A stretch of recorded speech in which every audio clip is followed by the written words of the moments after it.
For today's video guys, ay kailangan kong ipaayos ang motor ko na RFS 150i. On the way ako sa trabaho nang maramdaman ko na gumigewang ang manibela ng motor ko. Kaya huminto muna ako sa gilid para i-check kung anong naging problema. At ayan nga guys, tama ang hinala ko, sa manibelang ang problema. Kita nyo naman at gumigewang-gewang. May buwa ng dalaw yata ngayon yung motor ko kaya tinotopak. At ayaw niyang pumasok kami ngayon. Partner, papasok ba tayo sa work? Ayos din tong motor ko marunong umiling. Grabe guys, napakadelikado niyan. Mabuti na lang at hindi ganun kabilis ang andar ko kanina, kundi baka hindi ko na nakontrol ang gewang at baka matumba pa kami ng motor ko. Mabuti na lang at nasa 1 kilometro na lang bago ako makapunta ng trabaho.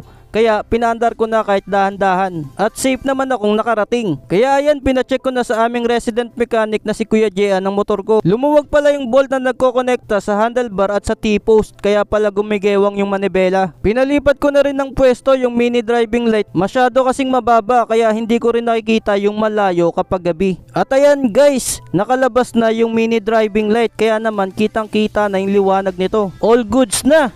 Mas gusto ko yung ganito kaysa nung dati. Oo, binabalikan mo ako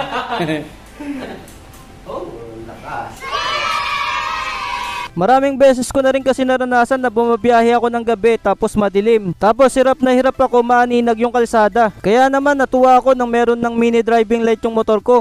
Kaso hindi ako kontento kasi tago at sobrang baba ng ilaw. Pero ngayon guys, all goods na. Gustong gusto ko talaga yung ganito. Alam nyo naman guys, marami na kaming pinagsamahan itong Benelli RFS 150i ko. Kaya love na love ko to.